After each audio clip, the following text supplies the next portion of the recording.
Hello and welcome to Elf Lace. Don't forget to like, subscribe, hit the notification bell down below to know whenever I upload. Today I will be talking about my favorite D&D moments. I think there's 3 of them and I hope you guys stick around for all 3. Number 1. One of my favorite D&D moments came from the first time we played D&D 5e. We being Ren, Kylene, Crazy Jake, Tim, and my dad, plus someone I call Murmur. The campaign involved us trying to stop Tiamat from rising, even though we never ended up finishing it. The moment happened when my dad's barbarian decided to sign up for an arena that he had left many years ago because he was looking for his family. All the characters but mine went up top to watch, and I was playing a life domain cleric, and I wanted to see him and make sure I could heal him if anything happened. The first round, I only had to heal him once because it was a very easy fight. The second time, I went up top with everyone else because I thought it would be fine, and it turned out this fight was going to be more brutal. He had used several charges of his amulet that the DM made him that gave him extra damage. He had used all his charges, I had failed a sleight of hand check to heal him, and the warlock was up at the top booth checking on the person who was running the place. The barbarian went crazy, mad, and he destroyed the person in front of him and jumped straight into the stands, starting to slaughter the onlookers as the guards all surrounded me and the paladin and the sorcerer and the wizard and were trying to fight all of us as the warlock up above also got into his own little tussle. And he ended up running away from the fight, well, flying away, trying to chase after the person who was leaving. We tried to make as much work as we could to destroy who was fighting us. And the paladin had been dealing with most of them, and the wild magic sorcerer luckily didn't cause himself to turn into a chicken or something weird again. We ended up running away, and as the barbarian's mind cleared, he looked at the gore, shrugged, and left. Just ran away too. We all ran to the Church of Bahamut, where we had to explain to the paladin's parents what had happened and why we were there. Where they had to delay what happened, and the warlock told us what happened with the person when he was up in the booth. Luckily, the paladin's parents did end up helping us out because they knew we wouldn't do anything too drastic. That was not intended to help, even though we did get good yelling at. And my dad's barbarian did find one of his sons, which we ended up taking back to a temple that is in the woods where a vault is. That's the end of this story, but the barbarian going on a rampage was my favorite situation, where he was just cutting through random civilians, and I was just like, I don't know what I'm supposed to do in this situation. I'm already being attacked myself. And you know, they are bad guys. They do have a ton of slaves and people working for them in the arena. So yes, that was that story. On to the next one. Number 2. The campaign had to do with a dragon horde. It was one of the campaigns we did online after everything happened. The moment I enjoyed the most from this campaign is when we arrived at this tavern. The wizard was not liked by the group that we were walking into, and the druid was bright pink. So the warlock helped disguise them, both of them, the druid, doing the most work for the warlock by rolling around in the dirt and mud. He tried to disguise the wizard, though, who was a fire genasi, which he had a hard time doing because, you know, she was bright red. They entered the tavern and got some rooms and went upstairs to the bar and drank. They watched as others walked in and glare at the wizard, and they say, "Glad they got rid of the bright pink annoying chick." And the warlock said, "Yeah, I agree. She was quite annoying." As the group walked in, got more drunk, one of them came walking up to our group. "You killed our friend," he yelled at the wizard. No, I didn't. I have no idea what you're talking about." "I will kill you," the guy shouted again. No one was moving to help, and the wizard looking very stressed. The druid tried to cast sleep, which caused a bar fight between all the patrons. Others started to charge, the wizard went down, and the druid kept trying to bring her back to life. The dwarf fighter was attacking and protecting the druid. The warlock had casted Shatter twice, then hopped over the railing, eldritch blasting them from downstairs. The blood hunter jumped over some, going to the other side, fighting and shooting most of them. The druid only being able to keep the wizard up as much as possible, as she could. In the end, they won by the hair of their neck.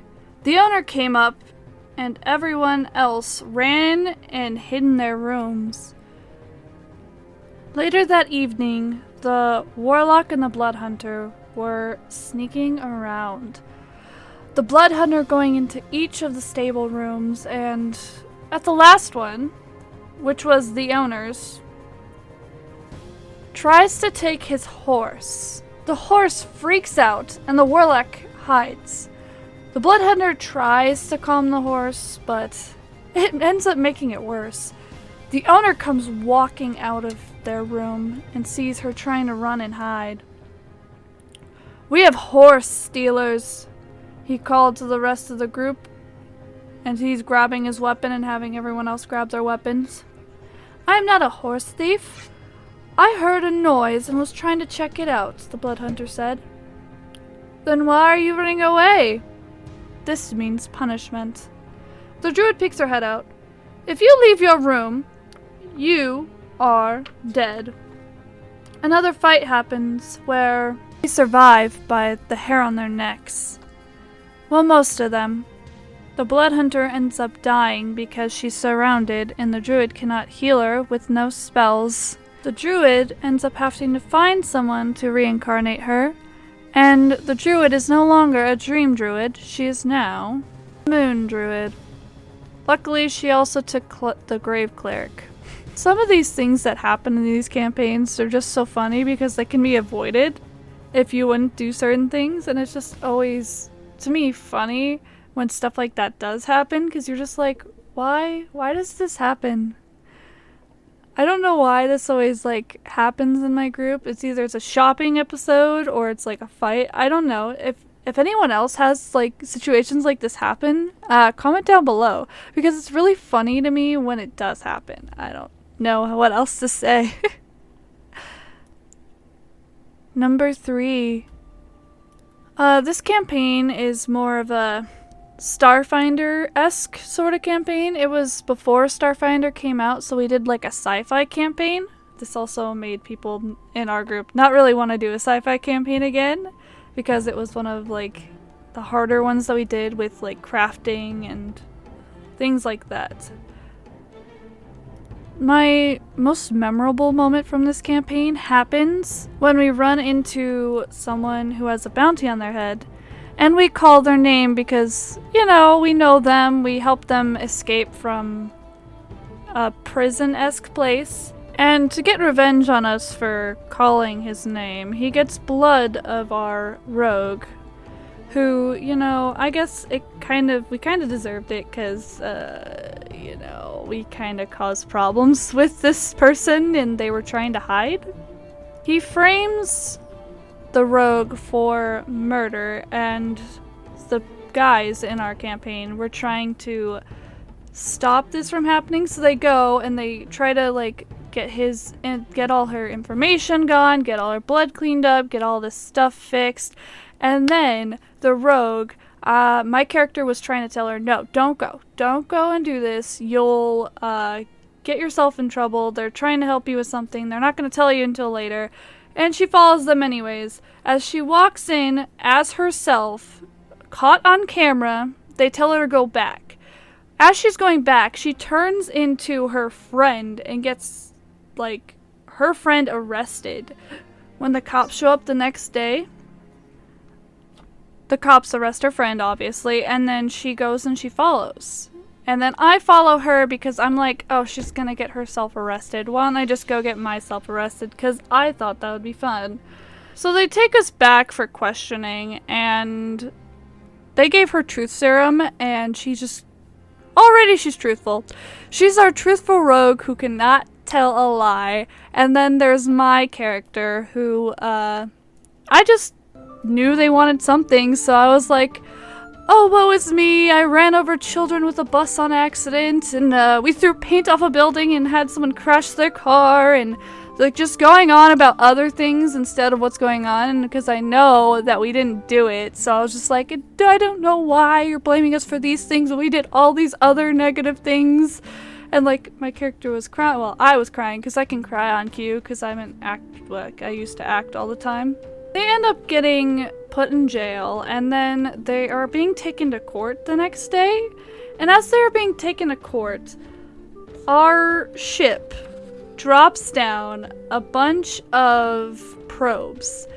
And these probes go around causing havoc, destroying everything, taking up a bunch of organics, and, you know, they just left them going as our captain and everyone else who was in there, like the engineers, they came down and they saved us. And they kept us from, you know, being in trouble and saving us. And the rogue friend hates her more than ever at this point. Because before she hated her because she took her off her planet and, like, took her away from her people.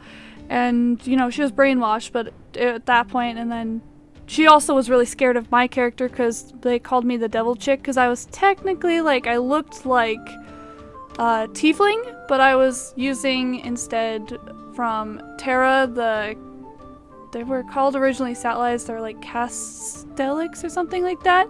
So I was using them as like a race because I made my own race this time. It was pretty interesting.